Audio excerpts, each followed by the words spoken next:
Joining us is Andrew Slimmon, Senior Portfolio Manager at Morgan Stanley Investment Management. Great to see you, Andrew. You know these arguments better than anyone, although I don't know if Ray Dalio stopped you cold a bit this morning.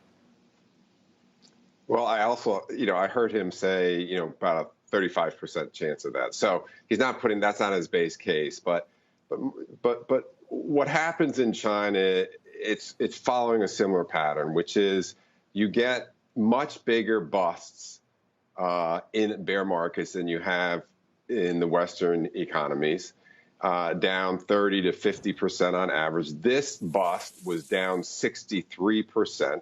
And because it was so bad, the initial rally, and we're up 50% off the low, doesn't induce foreign investors to come in because they remember the previous bust. And that's why if you look at the previous 3 times that China had a bust like we've seen, the rally is well over 100%. Sure. And so I think we haven't sucked in foreign investors yet. These stocks are only back to where they were kind of last summer. So I think there's more upside. I don't want to dismiss, a 50% return because people would be happy for that after the past year. But are they wondering if the risk is worth that potential return? The fact that the zero COVID abandonment looks like a bit of an act of desperation, it sort of makes you wonder, how bad is the economy really? How much is it slowing really? They have a major demographic problem that's now coming home to roost. That's why Roche is getting more bearish now. So, are we picking up pennies in front of a steamroller kind of thing? Yeah. So again, those are 2 strategists, and I'm a portfolio manager that can buy stocks. So I think that's a big difference. But what I see is these stocks are down a lot. They are earnings. The nirvana of investing is to buy stocks where earnings revisions are going up and you can get PE expansion also. Earnings have been revised down so much.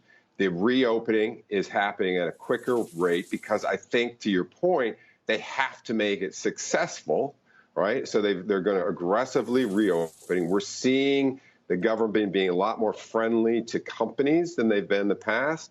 So I think it makes for a very attractive area. Now, to be clear, that's not the only place we invest. I just think it's probably, Sure. I was on in December with you, Kelly, and I said I think China's going to be the best performing market in 2023, and I still stick with it, but I concede there is certainly global risk, and that's why you want some global diversification. No, and you were spot on about that. In fact, before we let you go, there's a similar kind of run in the home builders. So a name like Lennar that you liked, when I look at the home builder ETF almost trading higher now than it was, look, I thought trading 2 times earnings was crazy, but I also think it's a little crazy now that we're talking about 5-year highs for some of these stock prices, all-time highs in some cases.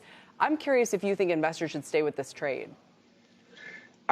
I think the home builder, it was a great indication. Home builders bottomed and started to rally before interest rates started to come down. And a headline is funny. Just before, I came on, headline from CNBC said mortgage rates dropped below 5% for the first time. So the home builders told you which way interest rates were headed. But I think the next trade is to think, well, the home builders have done very well. What are other companies that are tied to the home builders that haven't done quite as well? So I think it's the home apparel, home furnishing, things in that source that are just starting to recover. Yeah, they're just starting to recover. I think those are the next trade. But I do concede, boy, these home builders have run a long way. And one of the things I would point out about that, Kelly, is home builders are the earliest of the early cycle stocks, as are semiconductors. Why in the world are these stocks rocketing if what is so perceived on Wall Street is earnings are about to collapse and we're about to have a bad economy? But what if they're peaking? What if they're peaking? What if this is it? That could be true, but I don't think you would see the strength that you're seeing. Fair enough. Different than look at the brokerage firms. They're hitting all-time highs. Those don't do well if we're about to have a collapse. So I think the message here is that the first half is probably going to do a lot better than what most perceive. A lot seems to be coming around to that point of view. Absolutely. And you were early on it. You did tell it. At least you benefited our listeners, even if I no. Andrew, thank you so much. It's good to see you again.